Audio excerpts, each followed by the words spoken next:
السلام علیکم ورحمۃ اللہ وبرکاتہ۔ ایک ضروری معلومات لے کر کے آج میں آپ کے سامنے حاضر ہوا ہوں۔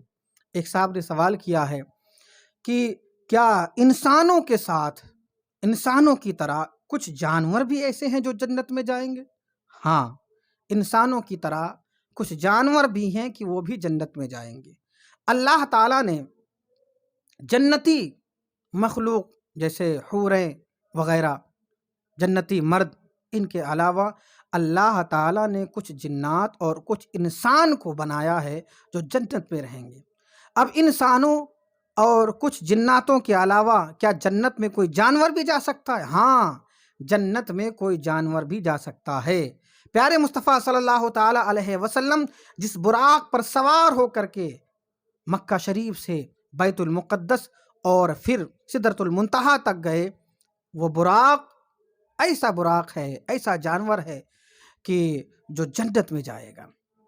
ایک دوسرے جانور کا بھی ذکر کیا گیا، حضرت عزیر علیہ السلام کا گدھا۔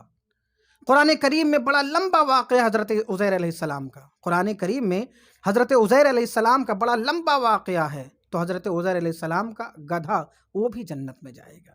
اسی طریقے سے حضرت صالح علیہ السلام کی اونٹنی، حضرت صالح علیہ السلام کی اونٹنی، حضرت صالح علیہ السلام کی اونٹنی کا بھی ذکر قرآن کریم کے اندر ہے، یہ اونٹنی بھی جنت میں جائے گی۔ اسی طریقے سے حضرت اسماعیل علیہ السلام کا دمبا، حضرت اسماعیل علیہ السلام کے بدلے میں جو دمبا قربانی کیا گیا، جس دمبے کی قربانی کی گئی، وہ دمبا بھی جنت میں جائے گا، وہ دمبا بھی جنت میں جائے گا۔ اسی طریقے سے یہ بھی کہا جاتا ہے، بلکہ حقیقت ہے کہ اصحاب کہف کا کتا بھی جنت میں جائے گا، اصحاب کہف کا کتا بھی جنت میں جائے گا۔ یہ 5 جانور ہیں، یہ 5 جانور جنت میں جائیں گے۔ ان کے علاوہ کچھ اقوال ان جانوروں کے علاوہ اور جانوروں کے تعلق سے بھی ہیں، لیکن یہ جو 5 جانور آپ کے سامنے بیان کیے گئے، اس میں کسی کا اختلاف نہیں ہے اور باقی جانوروں میں اختلاف بھی ہے۔ اب ایک سوال یہ بھی عرض کیا گیا، ایک سوال یہ بھی کیا گیا، وہ سوال یہ ہے کہ اللہ تعالیٰ نے جنت سے حضرت آدم علیہ السلام اور حضرت حوا کو کہاں اتارا، زمین کے کس حصے پر اتارا؟ اور ابلیس بھی جب باہر کیا گیا، مردود بارگاہ کیا گیا، تو زمین کے کس حصے پر وہ آیا، زمین کے کس حصے میں وہ پھینک دیا گیا؟ تو اللہ تعالیٰ نے حضرت آدم علیہ السلام اور حضرت حوا کو جب زمین پر اتارا، تو حضرت آدم علیہ السلام کو شری لنکا کے سرزمین پر سرندیپ پہاڑ پر اتارا، جبکہ حضرت حوا رضی اللہ تعالی عنہا عرب شریف کی سرزمین پر جدہ کے مقام پر اتاری گئی، جدہ کے مقام پر اتاری گئی۔ اور ابلیس کہاں اتارا گیا؟ یعنی ابلیس کو کہاں زمین پر پھینکا گیا؟ تو ابلیس کو ملک عراق میں ایک شہر بصرہ ہے، ملک عراق میں ایک شہر بصرہ ہے، بصرہ میں ایک علاقہ ایلا ہے، تو اس ایلا علاقے میں ابلیس لعین کو زمین پر پھینکا گیا۔ ابلیس کا نام عزازیل، سریانی زبان میں ابلیس کا نام سریانی زبان میں عزازیل، اور عربی زبان میں اس کا نام حارس۔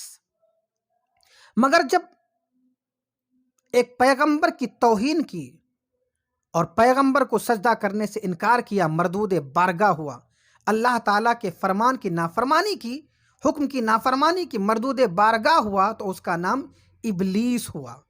ابلیس کا مطلب کیا ہوتا ہے؟ ابلیس کا مطلب ہوتا ہے مایوس، یعنی اللہ تعالیٰ کی رحمت سے مایوس۔ ابلیس کون تھا؟ معلم الملکوت تھا، فرشتوں کا استاذ تھا، جنت میں رہتا تھا، فرشتوں کا استاذ تھا، بہت بڑا درجہ تھا، بہت بڑا عہدہ تھا، مگر ایک پیغمبر کی تعظیم کا انکار کیا، اللہ تعالیٰ کے حکم کی نافرمانی کی، تو ایسا مردود بارگاہ ہوا، ایسا مردود بارگاہ ہوا کہ اس کی شکل و صورت بھی بگاڑ دی گئی اور زمین پر اسے پھینک دیا گیا۔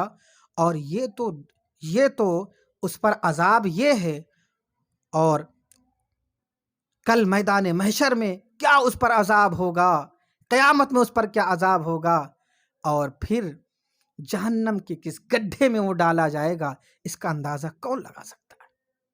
السلام علیکم ورحمۃ اللہ وبرکاتہ۔